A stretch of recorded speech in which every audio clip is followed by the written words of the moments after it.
Alors, j'ai fait cette vidéo, c'est pour attirer l'attention des frères et sœurs, des uns et des autres, notamment des parents, ou encore de toutes les personnes qui aiment beaucoup regarder ce dessin-là. Voilà. La Bible déclare qu'il n'y a rien de caché qui ne puisse venir au jour, que tout ce qui est caché viendra toujours. Voilà. Et donc, c'est ce que je fais. Je mets en lumière, j'expose. J'expose ce qui est caché, ce qu'on vous cache. Voilà, parce qu'on emmène vos enfants dans l'adoration au travers des dessins animés, des entités que vous ignorez.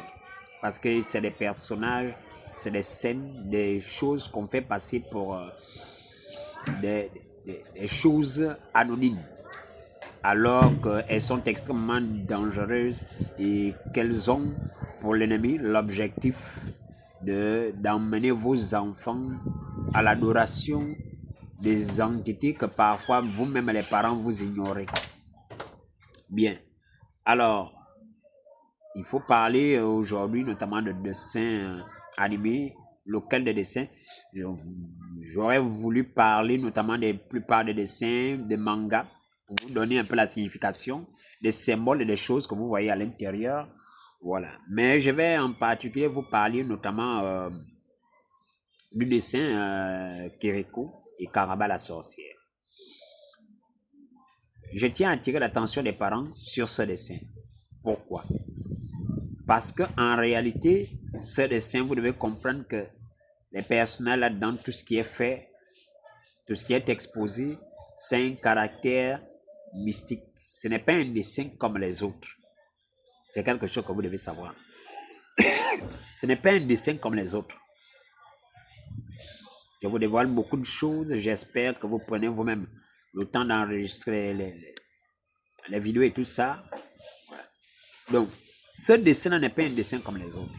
Ce dessin, c'est un dessin qui a un rapport, qui a un lien avec les croyances africaines. C'est un dessin qui a un lien avec les croyances africaines, les pratiques africaines. Ce n'est pas un dessin animé anodin. Vous allez penser que ce n'est qu'un simple dessin. Vous comprenez? Voilà.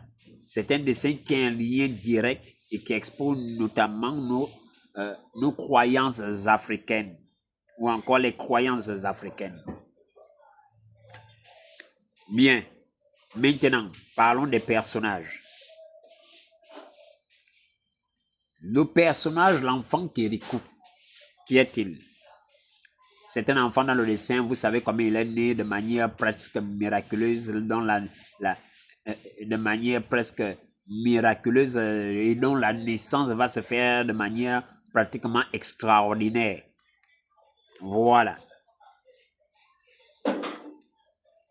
Cet enfant, qui est-il? Cet enfant, c'est un génie.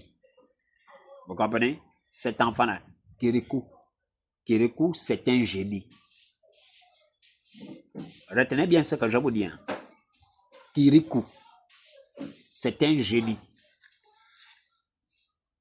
Vous retenez bien ce que je vous dis. Kirikou, c'est un génie. C'est le nom d'une entité en Afrique. Kirikou, c'est un génie. Retenez bien ce que je vous dis. C'est un génie. Tout comme quand vous allez voir, par exemple, coucou, j'ai parlé, ça ne fait pas très longtemps, à une jeune dame. Vous avez souvent l'habitude, vous qui aimez dire coucou, coucou, coucou.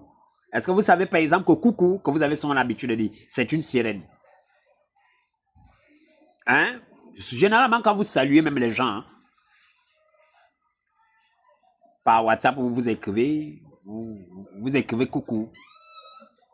Est-ce que vous savez que c'est le nom d'une sirène?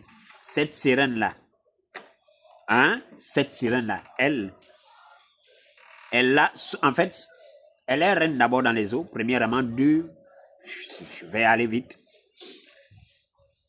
Elle gâte tout, elle détruit tout. Son rôle, c'est la folie, c'est de tout gâcher, tout gâter. Coucou, c'est comme ça que cette sirène s'appelle. Une reine des eaux. Elle détruit tout, elle gâte tout. Elle gâche tout. C'est un esprit, elle est un peu comme... comment je peux vous décrire ça? Comme quelque chose de zinzin. Lorsqu'elle est, vous devenez comme quelqu'un de zinzin. Comme un fou. Voilà. Donc, elle est là, elle gâte tout. Coucou. C'est une fofolle, voilà. Une fofolle. Une fofolle. Coucou. Et pareillement, Kirikou, c'est un génie. C'est un génie. Vous comprenez? Ce personnage-là, le petit enfant-là, voilà, c'est un génie. Vous comprenez? Voilà. Notamment des forêts. Karaba la sorcière, là. Karaba la sorcière, c'est la reine des côtes. La reine des côtes dit aussi côte, c'est vague. Mais en gros, c'est Mami Wata, notamment, c'est une entité. Karaba la sorcière, c'est une sirène qui est notamment adorée, notamment la reine des côtes. Elle est notamment adorée, vénérée en Afrique de l'Ouest. Plus précisément, comme vous voyez, les États comme le Sénégal, le Mali, la Guinée, etc. Elle est adorée là-bas. Karaba la sorcière, là, c'est une sirène. C'est une sirène. Et pas n'importe laquelle. C'est la reine des eaux. Elle est reine des eaux. Cette sirène-là, elle est reine des eaux. C'est une réalité. C'est comme quand je suis venu vous parler ici, là, de Kamara là, qui a sorti son poème. Je vous ai dit que ce n'est pas dédié à la femme africaine. Il s'agit de l'autre femme africaine dont on parle. C'est comme vous allez souvent voir, on vous sort la femme africaine avec les nattes à la tête. On vous sort la femme africaine avec les nattes à la tête, avec le pagne, avec... On vous montre toujours, on ne montre jamais son mari. On ne montre jamais cette femme africaine avec le mari. On montre toujours en scène. Et on dit, oh, notre belle Afrique, notre belle... C'est Mami Wata. On est en train de parler de la divinité africaine. On vous voit les choses. Et vous, vous ne voyez pas. Vous ne voyez pas. Parce que vous manquez d'intelligence. Vraiment, je ne sais même pas. Les réseaux sociaux. Et... vous comprenez? Si vous avez pensé un seul instant que c'est vous, oui, mais quand même, non. Il n'y a pas de quand même. On vous prend par des émotions et puis on vous donne la mort. C'est comme ça, là. Maintenant, cette Karaba la sorcière, là, comme j'étais en train de vous le dire, elle, comme vous la voyez, la parée de coulis, elle est comme ça, bourrée d'or, remplie d'or. Remplie d'or. Elle est remplie d'or. Il y a une jeune dame là qui m'a appelé, ça ne fait pas longtemps, il y a quelques jours, elle me disait avoir vu. Ah non, j'ai vu dans le songe, voilà, j'ai vu le machin, Kirikou, et s'est manifesté, Karaba la sorcière. Oh, je l'ai vu, voilà. J'ai dit oui. Elle est reine. Elle a confirmé ça, elle m'a dit oui, elle a vu qu'elle est reine. Et elle est remplie comme ça d'or. Elle est remplie comme ça d'or, sur le corps de bijoux en or, cette reine des côtes. Elle est très adorée là-bas, dans les pays d'Afrique de l'Ouest. Maintenant, la plupart que vous allez voir, les gardiens de Karaba la sorcière, là, les gardiens de Karaba la sorcière, là, ce sont des esprits de forêt, notamment symbolisés par des masques. Parce qu'en réalité, ce que vous avez vu comme les gardiens de Karaba la sorcière, en réalité, ce sont les masques africains, des symboles. Vous comprenez? C'est des entités de la forêt. C'est des entités de la forêt. Vous devez comprendre ça. Hein? C'est assez important.